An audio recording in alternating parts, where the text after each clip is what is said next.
For our next example, we're once again going to calculate a class average, but in this case, we're not going to know in advance how many students are part of the class. And what that's going to do is make this program a little more flexible.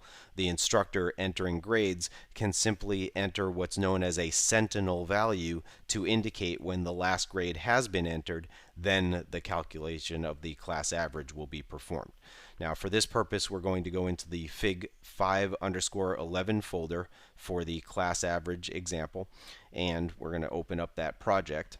Once again, we've defined everything for this example in the main method, and as you can see within that main method, again, we are declaring a couple of local variables and initializing them to help us total up the grades and keep track of how many grades were entered.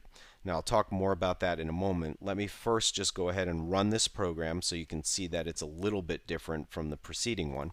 Notice that the prompt is different in this example. It's asking me to enter a grade or -1 to quit. The so-called sentinel value in this case is -1, which is not a legitimate grade value, so that we can test for that value and determine when to stop iterating. So if I go ahead and enter in a few grades here, let's say I type 97 and 88 and 72, and let's say it's just a class of 3 students, so I'll type -1 to terminate my input. At this point, it calculates the total of the grades and the class average and displays the class average. So you can see that the total of my 3 grades was 257, excuse me, and the class average was 85.67. So clearly we are doing floating point arithmetic here rather than integer arithmetic. So let's take a look at the code. And again, within main here, let me scroll up a little bit just so we can see the top of main, we have a couple of local variables. Total, once again, is set to 0 because we have not read in any grades yet. But grade counter in this example is set to 0 rather than 1.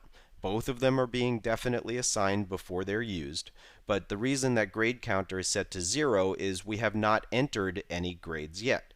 If I run this program again and I don't enter a valid grade but rather say -1 right away, it tells me no grades were entered rather than trying to calculate the class average. So it's important that we set grade counter to 0 and only increment it once we've read in a valid grade. And the reason for that is down at the bottom of this program, we're going to see whether or not the grade counter is still equal to 0. If it's not, that means grades were entered. If it is, that means no grades were entered, and we will display a corresponding line of text.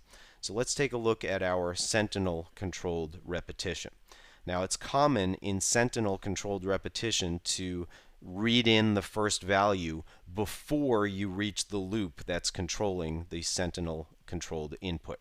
So here we prompt at line 15 to enter a grade or the value -1 to terminate that input.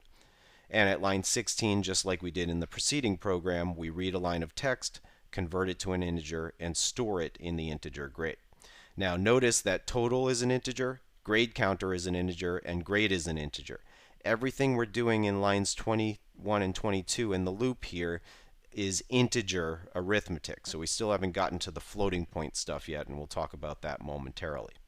Now, because we read the first grade before the loop, if the user happens to input the Sentinel value immediately, we can test for that here at line 19. While the grade is not equal to -1, anything that's not -1 is going to be considered in this program to be a valid grade and will then get added to the total, and the result will then be stored back in the variable total. Only then, only once we get into the body of the loop, do we add 1 to the grade counter, saying we must have a valid grade, so let's increment the grade counter as well. Then, before we reach the end of the loop, we prompt for the next value or the sentinel, and we read that value in so that as we go back to the top of the loop to execute the next iteration of the loop, we can test immediately in the condition, was that next value the sentinel, in which case we would skip the body and go down to line 31. And if it's not the sentinel, we will go ahead and add the grade to the total and increment the grade counter once again. Now, once the user does enter the sentinel value, we're going to go into the if-else statement at the bottom of the program here, and if the grade counter is not equal to 0, that means at least one valid grade was entered, so we can calculate the class average. And that we do here at line 34, where we introduce the data type double. Now, the double data type is a floating point type. There are two of those in C#, float and double. We also introduced decimal back in the preceding lesson, which is used for precise floating point arithmetic, but is technically not a floating point type in the same sense as double and float. Double and float have the property of representing various values approximately, whereas decimal represents its value precisely. So here we have the same total average calculation that we did in the preceding example, except instead of dividing by 10, because there's not always 10 grades, we divide by grade counter. Now, total is an integer, and grade counter is an integer, and normally that would give us an integer result. However, in this case, we are also using the cast operator double. Now, the cast operator can be any type. In this case, we're saying we want to take a copy of the total, which is an integer, and treat that value as type double. So if the total is 257, using the cast operator in this manner creates the value 257.0, which is a floating point number. And when you have a floating point number divided by an integer, C# automatically promotes the integer to a floating point number as well. So by using this cast operator, which has higher precedence than the division operator, we force this to be a floating point calculation.